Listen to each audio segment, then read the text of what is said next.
अब हम अध्याय 3 से प्रश्नावली 5 के प्रश्नों को शुरू करेंगे। ये हमारा लास्ट प्रश्नावली है, तो शुरू करते हैं। प्रश्नावली 5 का पहला प्रश्न है, वर्ग समीकरण बनाइए जिनके मूलों के योगफल व गुणनफल निम्नलिखित है। तो यहाँ पे मूलों के योगफल और गुणनफल दिया हुआ है, उसे हमें क्या करना है, हमें एक वर्ग समीकरण बनाना है। तो हम वर्ग समीकरण बनाएंगे तो हमें एक सूत्र की आवश्यकता होगी। तो उस सूत्र को मैं यहाँ पे बता देता हूँ। जब भी मैं किसी भी प्रश्नावली को शुरू करूंगा तो मैं अलग से सूत्र और फार्मूला का वीडियो नहीं बनाऊंगा। मैं उससे पहले, शुरू करने से पहले आप लोगों को बता दूंगा कि यहाँ पे ये सूत्र उपयोग होगा और यहाँ पे आप इसका उपयोग ऐसे कर सकते हैं। तो प्रश्नों में हम उसका उपयोग करेंगे। तो मैं यहाँ पे जो सूत्र उपयोग होगा उसको मैं यहाँ पे आपको बता दे रहा हूँ। तो यहाँ पे जो सूत्र उपयोग हो रहा है वो है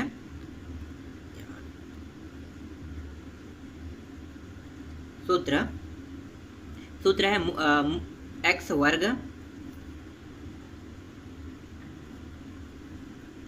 माइनस मूलों का योग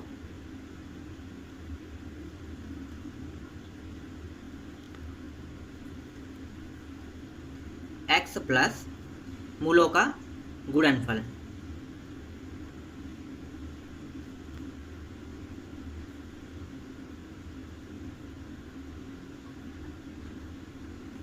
बराबर 0। इस सूत्र का उपयोग करके हम क्या करेंगे, ये पूरे प्रश्नावली को हल करेंगे।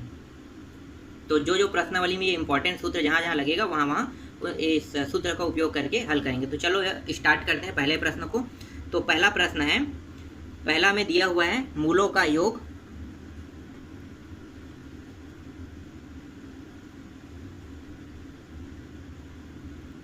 का योगफल बराबर दिया हुआ है -4 और मूलों का गुणनफल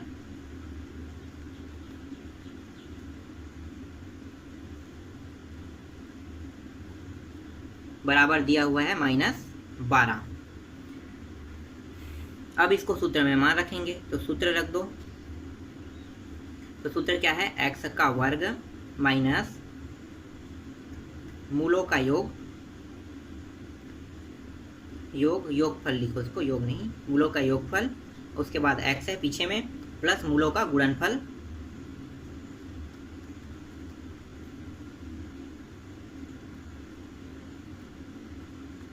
बराबर 0। तो ये एक्स स्क्वायर जैसा है वैसा रहने देंगे। मूलों का योग जहाँ पे लिखा है उसके स्थान पे क्या करेंगे, -4 लेंगे। तो कोष्ठक के अंदर लिख लो -4 और यहाँ पे पीछे में क्या है, एक्स लगा है, फिर प्लस, फिर मूलों का गुणनफल है। तो यहाँ पे क्या लेना है, -12 लेंगे। तो ये -12 को फिर कोष्ठक में लिख लो, फिर इस तरह से ये 0 लास्ट में आ जाएगा। आगे अब इसको हल करेंगे तो एक्स वर्ग, ये माइनस माइनस क्या होगा, गुणा होके प्लस हो जाएगा और ये 4 हो जाएगा और ये एक्स का अंदर गुणा हो गया, तो ये 4x हो गया। फिर यहाँ देखो प्लस और माइनस गुणा होकर क्या होगा, माइनस होगा। तो ये आ गया -12 बराबर 0। तो हमारे पास वर्ग समीकरण क्या प्राप्त हुआ, तो यहाँ पे लिखो, अतः अभीष्ट वर्ग समीकरण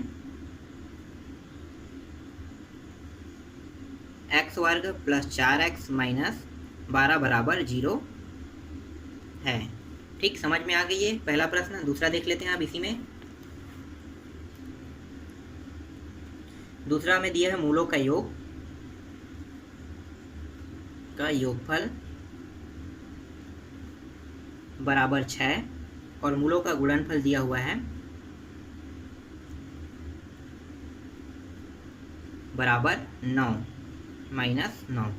इसको भी सूत्र में हम उसी सूत्र में मान रखेंगे। तो सूत्र क्या है, x का वर्ग माइनस मूलों का योगफल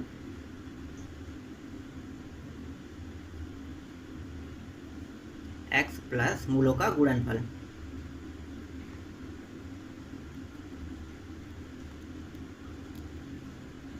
फल बराबर 0। तो ये x का वर्ग जैसा वैसा रहने दो। मूलों का योगफल कितना है, 6 है, तो यहाँ पे लिखो 6 कोष्ठक के अंदर लिख लेते हैं, प्लस ये -9, तो ये -9 को भी कोष्ठक के अंदर लिख लेते हैं बराबर 0। आगे हल करते हैं। ये माइनस है, ये प्लस है, प्लस माइनस क्या हो गया, माइनस ही होगा। ये 6x हो गया और ये क्या है, प्लस और माइनस को गुणा होगा तो क्या होगा, माइनस ही होगा। तो ये हो गया 9 बराबर 0। तो हमारा उत्तर आया। तो यहाँ पे लिखो, अतः अभीष्ट वर्ग समीकरण x वर्ग -6x -9 बराबर 0 है। ठीक, इस तरह से दूसरा भी कंप्लीट हो गया। तो तीसरा देख लेते हैं। तीसरा है मूलों का योगफल। तो यहाँ पे लिखेंगे मूलों का योगफल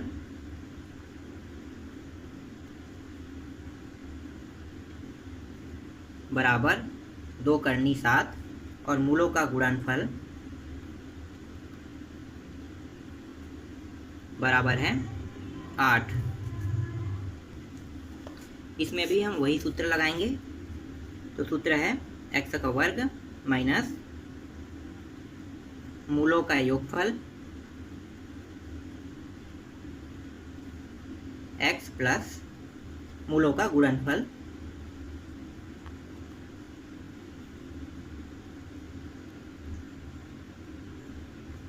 बराबर 0।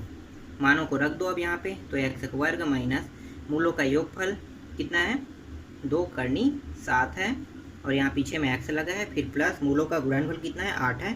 तो यहाँ पे 8 लिखो बराबर 0। तो ये हो जाएगा x वर्ग, यहाँ पे माइनस का अंदर गुणा कर देंगे तो ये हो जाएगा माइनस 2 करनी 7 x प्लस 8 बराबर 0। तो उत्तर आया हमारा अतः अभीष्ट वर्ग समीकरण x वर्ग माइनस 2 करनी 7 x प्लस 8 बराबर 0 है। ठीक, तो इस तरह से प्रश्न 3 तक के हमने कंप्लीट कर लिया। चौथा प्रश्न आप लोग बना के देखना, जैसा मैंने यहाँ पे हल किया वैसा ही चौथा भी बनेगा। ठीक है, तो आगे बढ़ते हैं अब इसमें प्रश्न क्रमांक 2 पर। तो प्रश्न क्रमांक 2 है वर्ग समीकरण बनाइए जिनके मूल निम्नलिखित है। तो यहाँ पे भी कुछ प्रश्न दिए हुए हैं प्रश्न क्रमांक 2 के अंदर तो इनमें से इनको भी हल करेंगे। तो ये भी क्या होगा, वही सूत्र हम इसमें भी उपयोग करेंगे, लेकिन हल जो रहेगा वो थोड़ा सा अलग रहेगा। हल कैसे रहेगा, यहाँ पे मूलों का योगफल और मूलों का गुणनफल नहीं दिया है। इस बार मान क्या दिया हुआ है 7 और 4, जैसे यहाँ पे पहला प्रश्न है 7 और 4 में दिया हुआ है। तो यहाँ पे कहीं भी नहीं कहा है कि ये मूलों का योग है और ये मूलों का गुणनफल है। तो क्या करेंगे, इनको मूलों के योगफल और मूलों के गुणनफल पहले बनाएंगे, उसके बाद उसको सूत्र में पुट अप करेंगे। तो चलो देखते हैं पहला प्रश्न। इसमें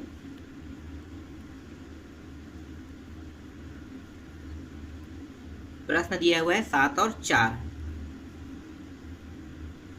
अब इसको भी हम सूत्र में लेंगे। तो पहले हम क्या करते हैं, इसको मूलों का योगफल और मूलों का गुणनफल पहले बना लेते हैं। तो यहाँ पे लिखते हैं मूलों का योगफल बराबर मूलों का योगफल बनाएंगे तो क्या करेंगे, इन दोनों को जोड़ देंगे। तो 7 प्लस 4 तो कितना हो गया 7 4 11 हो गया। तो ये बन गया मूलों का योगफल। अब मूलों का गुणनफल कर लेते हैं। तो मूलों का गुणनफल बराबर 7 गुणित 4, तो ये आ गया 7 चौक 28। तो ये बन गया मूलों का गुणनफल। अब क्या करेंगे, अब इन मानों को सूत्र में रख देंगे। तो हमारा सूत्र क्या है, तो सूत्र है x वर्ग माइनस मूलों का योगफल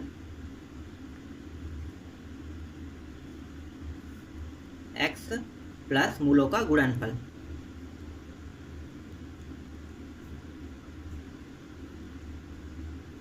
बराबर 0। तो x वर्ग जैसा है वैसा रहने देंगे। उसके बाद मूलों का योगफल कितना आया है 11, तो ये आ गया 11x प्लस मूलों का गुणनफल कितना है 28, तो ये आ गया 28 बराबर 0। तो हमारा उत्तर क्या आ गया वर्ग समीकरण में, तो यहाँ पे लिखो अतः अभीष्ट वर्ग समीकरण x वर्ग माइनस 11x प्लस 28 बराबर 0। तो ये आ गया हमारा आंसर। ठीक, समझ में आ गई है। क्या करना है आपको, अगर वहाँ पे लिखा नहीं रहेगा मूलों का योगफल और मूलों का गुणनफल, तो आपको क्या करना है, मूलों का योगफल पहले निकालना है, उसके बाद मूलों का गुणनफल उसको बनाओगे, उसके बाद इस सूत्र में मान रख दोगे, उसके बाद आपका आंसर आ जाएगा। तो जैसा ये प्रश्न बना है, प्रश्न 1 है, इसी तरह से दूसरा बनेगा, तीसरा बनेगा, चौथा भी बनेगा, फिर छठवां है। ठीक है, पांचवा को मैं अभी हल करने वाला हूँ, क्योंकि थोड़ा सा आप लोगों को डाउट रहेगा कि ये कैसे हल होगा, तो मैं पांचवा को हल करके बताऊंगा आप लोगों को। फिर छठवां आपसे बन जाएगा, सेम जैसे मैंने अभी बनाया वैसे ही बनेगा। फिर सातवां को भी मैं हल कर दूंगा, क्योंकि ये भी थोड़ा सा आप लोगों के लिए कन्फ्यूजन होगा। फिर आठवां भी आप लोगों से बन जाएगा। फिर 9वां और 10वां नहीं बन पाएगा, ये भी मैं आप लोगों को हल करके बता देता हूँ। तो जो कठिन है उसको मैं आपको लोगों के लिए हल करके बताऊंगा, और जो सरल है वो आप लोग हल कर लेना। और ये जो प्रश्नावली है, प्रश्नावली 5 से, इससे बोर्ड एग्जाम में प्रश्न आते हैं, तो ये बहुत इंपॉर्टेंट प्रश्न है। और जो मैं अभी बता रहा हूँ इससे तो 100% क्वेश्चन आते हैं। जो प्रश्न क्रमांक 2 है इसमें जितने भी प्रश्न हैं ये बहुत महत्वपूर्ण प्रश्न है, हमेशा इससे प्रश्न आए हैं। तो चलो स्टार्ट करते हैं अगले प्रश्नों को। तो प्रश्न क्रमांक हम लोग 5 देख लेते हैं यहाँ पे। तो 5वां है 4/5 और दिया हुआ है -3/5 दिया हुआ है। इसका भी क्या करेंगे, इसको भी हम मूलों का योगफल में पहले बनाएंगे। तो पहले बना लेते हैं मूलों का योगफल। तो 4 + 5 और इनको क्या करेंगे, जोड़ देंगे। मूलों का योगफल मतलब जोड़ना है हमें, और ये -3/5। आगे इसको और हल करो तो देखो नीचे में दोनों मान क्या है, बराबर है, मतलब लघुत्तम कितना आ गया, 5 आ गया। और यहाँ पे क्या है, 4 है, और ये जो प्लस और माइनस का गुणा होकर क्या हो जाएगा, माइनस हो जाएगा, यहाँ पे 3 आ जाएगा। फिर इसको आगे हल करते हैं तो देखो ये 4 में 3 घट जाएगा, तो कितना आ गया, 1। तो 1/5 आ गया मूलों का योगफल। ठीक है, अब निकालो मूलों का गुणनफल।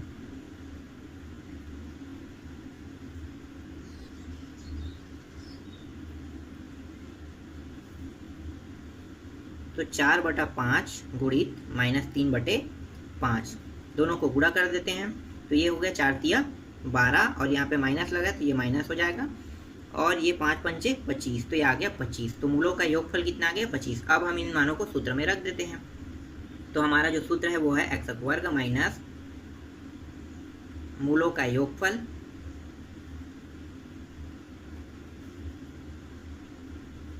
x प्लस मूलों का गुणनफल।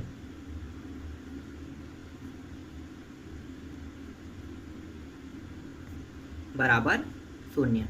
तो मूलों का योगफल कितना आया है, तो मूलों का योगफल है यहाँ पे देखो 1/5 और ये x, फिर प्लस यहाँ पे आ रहा है माइनस में, इसलिए इसको हमको कोष्टक में ले रहे हैं। ठीक है, और ये 0। आगे अब इसको और हल कर लो तो ये हो जाएगा x² माइनस 1/5x, और ये प्लस माइनस क्या हो जाएगा, गुणा होके माइनस हो जाएगा, तो ये 12/25 बराबर 0। अब यहाँ पे देखो दोनों के हर में देखो नीचे में 5 बच रहा है, इसमें 25 बच रहा है। तो सबसे बड़ा हर वाला मान कौन है, 25। तो हम क्या करेंगे, इस 25 का इस पद में भी गुणा करेंगे, यहाँ भी गुणा करेंगे। क्यों, क्योंकि नीचे से हम हर वाले मान को हटा देते हैं, तो हटा देंगे तो भी आ जाएगा। अगर ऐसा नहीं करना है तो यही क्या है, हमारा फाइनल आंसर भी है। ठीक है, अगर लिखना चाहते हो तो इसको आंसर मान सकते हो, लेकिन अगर इसको आंसर नहीं मानना चाहते, आगे और हल करना चाहते हो तो आगे हल करेंगे। तो क्या करेंगे, नीचे से जो सबसे बड़ा मान है, हर है, उसका हम क्या करेंगे, इन दोनों पक्षों में गुणा कर दें। तो कर दो, तो यहाँ पे लिखो दोनों पक्षों में 25 का गुणा करने पर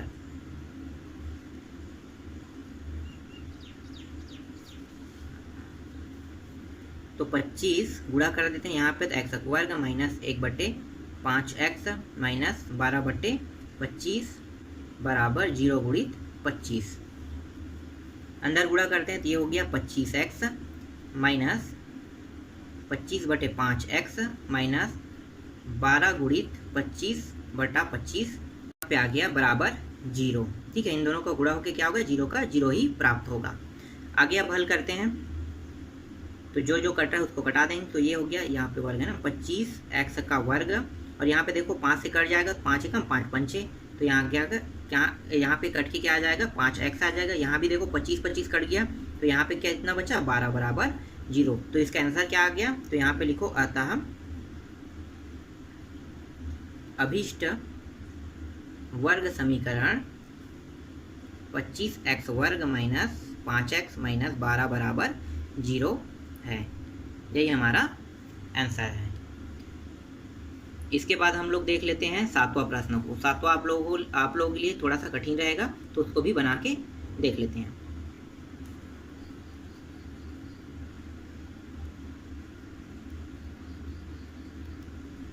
सातवां है -1/3 और 2/5 दिया हुआ है। इसमें भी हमें मूलों का योगफल निकालना है। तो मूलों का योगफल बराबर -1/3 प्लस 2/5। इसको आगे हल करते हैं तो देखो दोनों नीचे का मान बराबर नहीं, तो हम क्या करेंगे, नीचे के मान को बराबर करेंगे।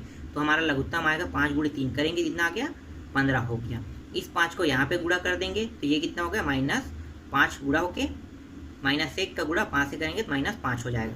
फिर इस 3 का यहाँ पे गुणा करेंगे तो यहाँ क्या लगा चिन्ह, प्लस लगा है, 3 दूनी 6 हो जाएगा। तो लघुत्तम 15 आ गई। इस तरह से हमने इसको हल कर लिया। अब क्या करेंगे, देखो दोनों का मान बराबर है, नीचे जो 15 है वो बराबर आ रहा है। तो अब क्या करेंगे, अब जो ये -5 है और ये 6 को घटा देंगे तो ये आ रहा है 1/15। तो मूलों का योगफल कितना आ गया 1/15। अब मूलों का गुणनफल निकाल लेते हैं। तो मूलों का गुणनफल बराबर -1/3 गुणित 2/5 बराबर गुणा कर दो तो ये माइनस ये प्लस है, गुणा होकर क्या होगा माइनस में ही आएगा, 2 एकम 2 और 3 × 5 कितना होगा 15 आगे यहाँ पे 15। तो मूलों का योगफल कितना आएगा 15। अब हम सूत्र में मान रख देते हैं। तो मैं यहाँ पे अब सूत्र को नहीं लिख रहा हूँ, आप लोग को मान को डायरेक्ट रख रहा हूँ, आप लोग सूत्र को लिख लेना, ठीक है। तो ये हो जाएगा x का वर्ग माइनस, उसके बाद क्या था, मूलों का योग कितना है 1/15। तो यहाँ पे लिखो 1/15 x, फिर प्लस है और ये जो मान है वो माइनस में, इसलिए हम क्या करेंगे इसको कोष्टक में लगा देंगे मूलों के गुणनफल को। तो ये आ गया कोष्टक के अंदर और ये हो गया लास्ट में 0। अब यहाँ पे देखो नीचे में पहले थोड़ा सा और आगे हल कर लो, x - 1/15 x और ये प्लस और माइनस गुणा क्या हो गया माइनस हो जाएगा, 2/15 बराबर 0। अब यहाँ पे देखो नीचे में दोनों में क्या है 15 लगा हुआ है, ठीक है। ये हमारा फाइनल आंसर है, ठीक है। यहाँ पर अगर हम बनाना चाहें तो ये हमारा कंप्लीट आंसर है। लेकिन अगर हम नीचे से 15 हटाना चाहते हैं तो आगे और हल कर सकते हैं। तो अब नीचे से 15 हटाएंगे, क्या करेंगे दोनों पक्षों में 15 का गुणा कर देंगे। देखो दोनों का हर क्या है 15 है, मतलब जो बड़ा है उसका हम गुणा करेंगे, दोनों 15 हम क्या करेंगे 15 से ही गुणा करेंगे दोनों पक्षों में। तो लिखो दोनों पक्षों में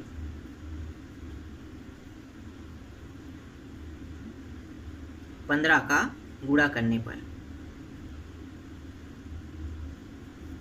तो ये हो जाएगा 15 गुणा कर रहे हैं तो ये x वर्ग माइनस 1/15 x माइनस 2/15 बराबर 0 गुणित 15। 15 का अंदर गुणा कर दो तो ये हो गया 15x का वर्ग माइनस 15/15 x माइनस 2 गुणित 15/15 बराबर 0 हो जाएगा ये। तो ये आ गया 15x का वर्ग और ये 15 कट गया तो क्या बचेगा यहाँ पे माइनस है, माइनस के बाद x बस बचेगा, यहाँ भी माइनस है और यहाँ पे देखो 15 कट गया 2 बचेगा, ये 0 हो जाएगा। तो यही क्या हमारा आंसर है। तो यहाँ पे लिख लो ना, अतः अभीष्ट वर्ग समीकरण 15x वर्ग माइनस x माइनस 2 बराबर 0 है, ठीक। तो इस तरह से ये कंप्लीट हो गया। आगे देखते हैं 8वां भी आप लोगों से बन जाएगा, ठीक है। 8वां कैसे बनेगा, जैसे हमने पहले प्रश्न को बनाया वैसे ही 8वां प्रश्न को भी हल कर लेना, ठीक। इसके बाद आगे बढ़ते हैं प्रश्न क्रमांक 9 की ओर। तो चलो यहाँ पे देखते हैं 9वां है करनी 3 - 7 और दिया हुआ है करनी 3 + 7। इसमें भी हम मूलों का योगफल निकालेंगे। तो मूलों का योगफल बराबर करनी 3 - 7 और योगफल करेंगे तो क्या करेंगे बीच वाले मान को जोड़ देते हैं। तो ये हो गया करनी 3 + 7।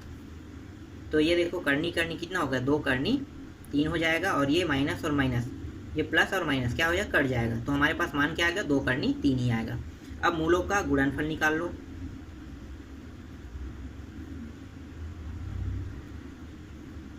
फल बराबर करनी 3 - 7 को गुणा कर देंगे करनी 3 + 7 से। तो गुणा करते हैं तो देखो ये करनी इसका गुणा क्या हो जाएगा, इसको जैसा है वैसे पहले रख लो एक को और दूसरे को इसके साथ गुणा करेंगे तो ये करनी 3 के साथ गुणा हो जाएगा, यहाँ क्या लगा है प्लस, फिर करनी 3 - 7 को रखते हैं फिर से और एक बार 7 के साथ गुणा कर देते हैं। तो ये हो गया यहाँ पे। अब इसको हल कर दो अंदर तो ये हो जाएगा करनी 3 ये आधा आधा करनी है, करनी 3 गुणा होकर क्या होगा पूरा 3 बन जाएगा। तो ये 3 आ गया और फिर -7 और ये 7 करनी 3 हो जाएगा गुणा होके, फिर प्लस लगा है यहाँ पे, फिर देखो यहाँ भी 7 करनी 3 हो जाएगा और 7 × 7 कितना हो जाएगा 49 हो जाएगा। यहाँ पे माइनस लगा तो 49। अब देखो जो जो कट उसको कटा, देखो ये कट गया, ये कट गया, तो बचा क्या, बचा है 3 माइनस 49, घटा दो तो ये हो जाएगा 46, और यहाँ पे माइनस संख्या वाला बड़ा है तो माइनस 46 आ जाएगा। ठीक, तो यहाँ पे आ गया मूलों का गुणनफल भी निकल गया, मूलों का योगफल और मूलों का गुणनफल। इन मानों को अब हमें सूत्र में रखना है। तो सूत्र हमारा क्या है, तो सूत्र को मैं नहीं लिख रहा हूँ, डायरेक्ट यहाँ पे हल कर रहा हूँ, आप लोग लिख लेना। ठीक है, एक्स का वर्ग, मूलों का योगफल कितना है, 2 करनी 3 है और एक्स है, और मूलों का गुणनफल कितना है, प्लस माइनस 46 बराबर 0 है। एक्स वर्ग माइनस 2 करनी 3 एक्स, और ये प्लस माइनस गुणा होकर माइनस, ये हो गया 46 बराबर 0। तो यही क्या है आपका आंसर है। तो यहाँ पे नीचे में लिखना, अतः अभिष्ट वर्ग समीकरण एक्स वर्ग माइनस 2 करनी 3 एक्स माइनस 46 बराबर 0 इसका आंसर है। ठीक, समझ में आ गई ये भी। अब लास्ट प्रश्न देख लेते हैं, अंतिम प्रश्न है 10वां देख लेते हैं। तो 10वां है हमारा 6 प्लस करनी 5 और दिया हुआ है 6 माइनस करनी 5, ये दिया हुआ है। इसमें भी क्या करेंगे, मूलों का योगफल निकालेंगे। तो मूलों का योगफल बराबर इन दोनों को जोड़ देंगे, तो 6 प्लस करनी 5 प्लस 6 माइनस करनी 5। तो देखो 6 और 6 यहाँ पे कोष्टक को हटा देते हैं, प्लस 6 करनी 5, तो ये 6 और 6 कितना हो गया 12, और ये 5 और ये देखो प्लस और माइनस में है तो क्या हो जाएगा, कट जाएगा। तो हमारे पास कितना बचेगा, सिर्फ 12 बसाएगा।